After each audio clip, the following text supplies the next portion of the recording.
Jésus s'en allait au sortir du temple, ses disciples s'approchèrent pour lui en faire remarquer les constructions. Mais il leur dit, voyez-vous tout cela?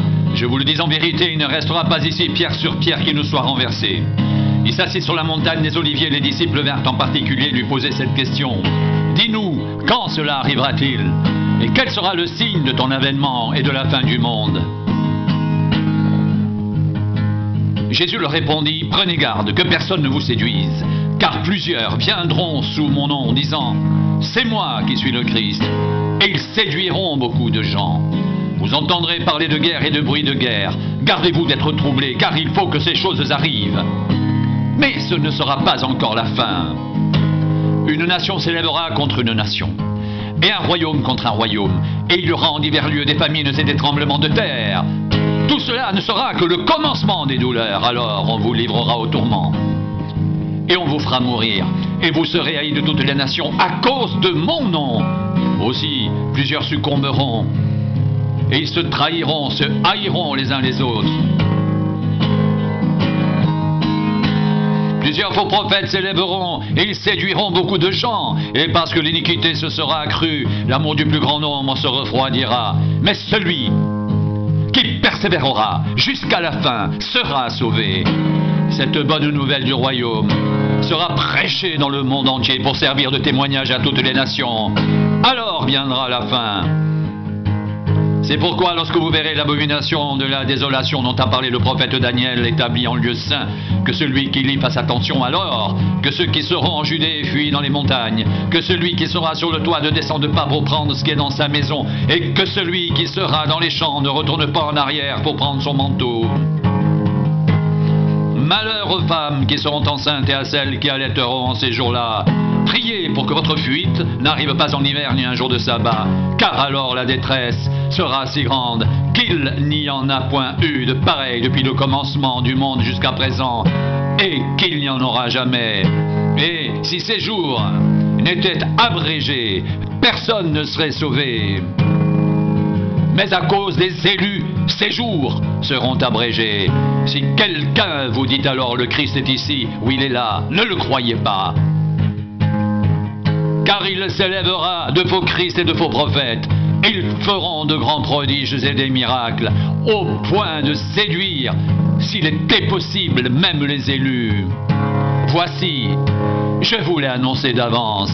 Si donc on vous dit, voici, il est dans le désert, n'y allez pas. Voici, il est dans les champs, ne le croyez pas. Car, comme l'éclair part de l'Orient et se montre jusqu'en Occident, ainsi sera l'avènement du Fils de l'homme. En quelque lieu que soit le cadavre, là s'assembleront les vautours. Aussitôt, après ces jours de détresse, le soleil s'obscurcira, la lune ne donnera plus sa lumière, les étoiles tomberont du ciel, et les puissants des cieux seront ébranlés. Alors le signe du Fils de l'homme paraîtra dans le ciel. Toutes les tribus de la terre se lamenteront, et elles verront le Fils de l'homme venant sur les nuées du ciel avec puissance et une grande gloire.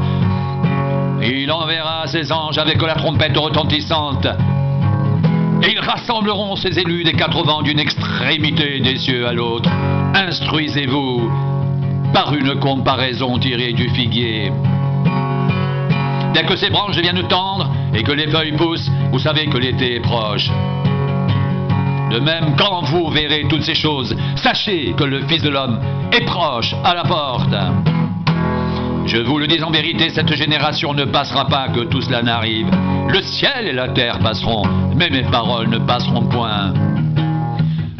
Pour ce qui est du jour et de l'heure, personne ne le sait, ni les anges des cieux, ni le Fils, mais le Père seul.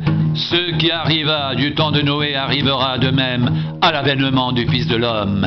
Car, dans les jours qui précédèrent le déluge, les hommes mangeaient et buvaient, se mariaient leurs enfants, jusqu'au jour où Noé entra dans l'arche, et ils ne se doutèrent de rien, jusqu'à ce que le déluge vienne et les emporte tous. Il en sera de même à l'avènement du Fils de l'homme. Alors, de deux hommes qui seront dans un champ, l'un sera pris, l'autre laissé. De deux femmes qui moudront à la meule, l'une sera prise, l'autre laissée. Veillez donc, puisque vous ne savez pas quel jour votre Seigneur viendra. Sachez-le bien, si le maître de la maison savait à quelle veille de la nuit le voleur doit venir, il veillerait et ne laisserait pas percer sa maison. C'est pourquoi vous aussi, tenez-vous prêts, car le Fils de l'homme viendra à l'heure où vous n'y penserez pas. Quel est donc le serviteur fidèle et prudent que son maître a établi sur ses gens pour leur donner la nourriture au temps convenable? Heureux ce serviteur que son maître, à son arrivée, trouvera faisant ainsi. Je vous le dis en vérité, il l'établira sur tous ses biens. Mais si c'est un méchant serviteur qui dit en lui-même « Mon maître tarde à venir », s'il se met à battre ses compagnons, s'il mange et boit avec les ivrognes, le maître de ce serviteur viendra le jour où il ne s'y attend pas et à l'heure qu'il ne connaît pas. Il le mettra en pièces et lui donnera sa part avec les hypocrites. C'est là qu'il y aura des pleurs et des grincements de dents.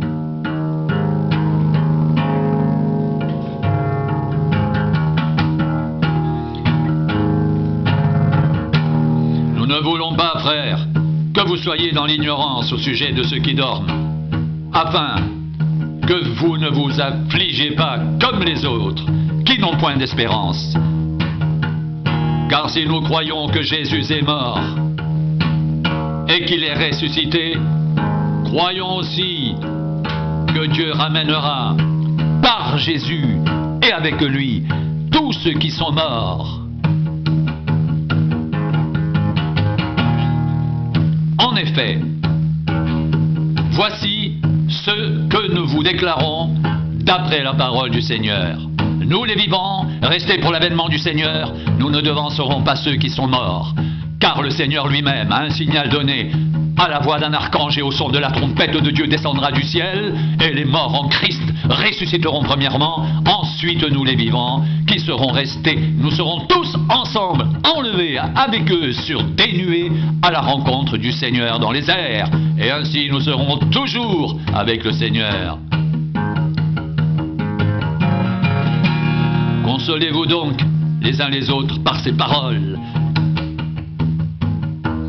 Pour ce qui est des temps et des moments, vous n'avez pas besoin, frères, qu'on vous en écrive, car vous savez bien vous-même que le jour du Seigneur viendra comme un voleur dans la nuit. Quand les hommes diront paix et sûreté, alors une ruine soudaine les surprendra, comme les douleurs de l'enfantement surprennent la femme enceinte et ils n'échapperont point. Mais vous, frères, vous n'êtes pas dans les ténèbres, pour que ce jour vous surprenne comme un voleur. Vous êtes tous des enfants de la lumière et des enfants du jour. Nous ne sommes point de la nuit ni des ténèbres. Ne dormons donc point comme les autres, mais veillons et soyons sobres. Car ceux qui dorment, dorment la nuit, et ceux qui s'enivrent, s'enivrent la nuit. Mais pour nous qui sommes du jour, soyons sobres, ayant revêtu la cuirasse de la foi et de la charité, ayant pour casque l'espérance du salut. Car Dieu ne nous a pas destinés à la colère, mais à l'acquisition du salut par notre Seigneur Jésus-Christ, qui est mort pour nous, afin que soit que nous veillions, soit que nous dormions, nous vivions ensemble avec lui. C'est pourquoi exhortez-vous réciproquement et édifiez-vous les uns les autres, comme en réalité vous le faites. Paul, Sylvain et Timothée à l'église des Thessaloniciens, qu'étant Dieu notre Père et en Jésus-Christ le Seigneur, que la grâce et la paix vous soient données de la part de Dieu notre Père et du Seigneur Jésus-Christ. Nous devons, à votre sujet, frères, rendre continuellement grâces à Dieu, comme cela est juste. Parce que votre foi fait de grands progrès, et que la charité de chacun de vous tous à l'égard des autres augmente de plus en plus aussi. Nous glorifions-nous de vous dans les églises de Dieu à cause de votre persévérance et de votre foi au milieu de toutes vos persécutions et des tribulations que vous avez à supporter.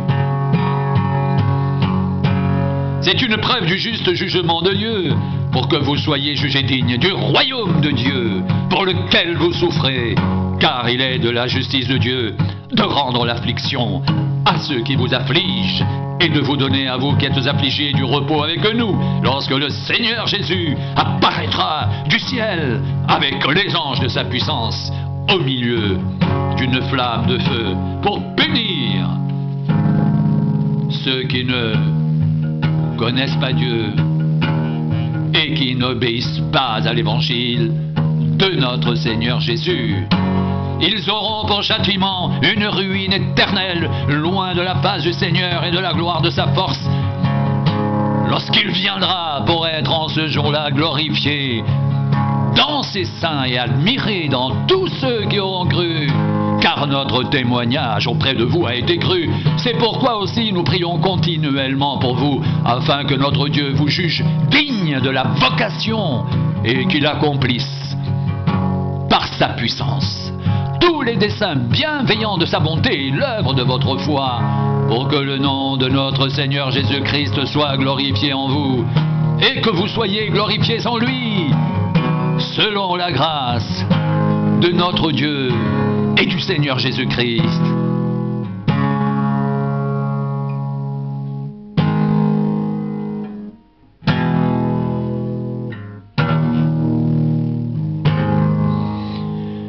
Pour ce qui concerne l'avènement de notre Seigneur Jésus-Christ et notre réunion avec lui, nous vous prions, frères, de ne pas vous laisser facilement ébranler dans votre bon sens et de ne pas vous laisser troubler, soit par quelque inspiration, soit par quelque parole ou par quelques lettres qu'on irait venir de nous, comme si le jour du Seigneur était déjà là.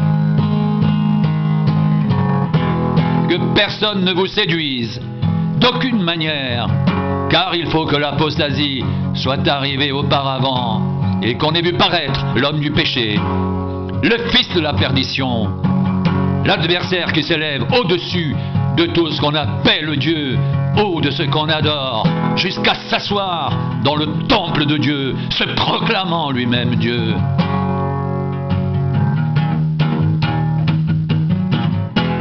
Ne vous souvenez-vous pas que je vous disais ces choses lorsque j'étais encore chez vous?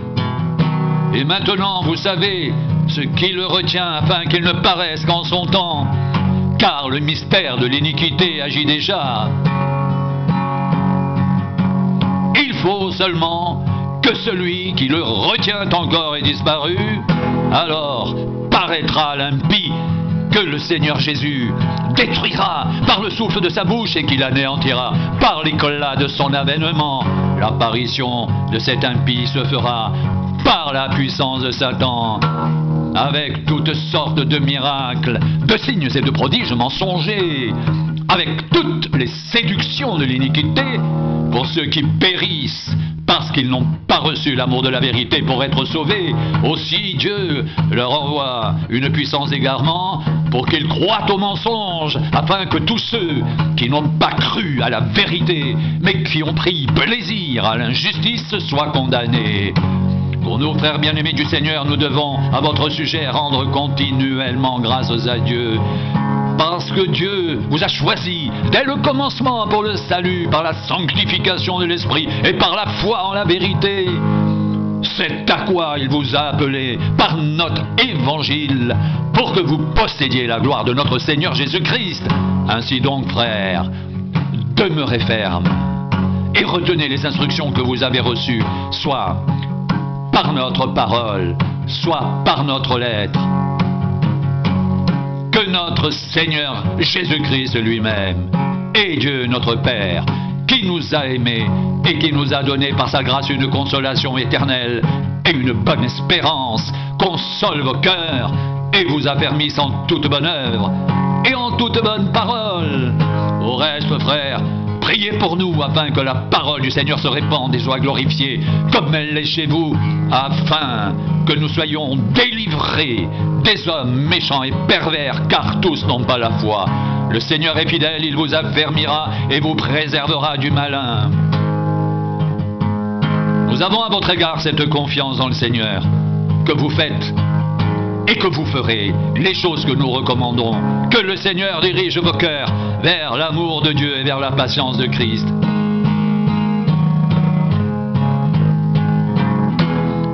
Que le Seigneur de la paix vous donne lui-même la paix en tout temps, de toute manière. Que le Seigneur soit avec vous tous. Je vous salue, moi Paul, de ma propre main. C'est là ma signature dans toutes mes lettres. C'est ainsi que j'écris. Que la grâce de notre Seigneur Jésus-Christ soit avec vous tous.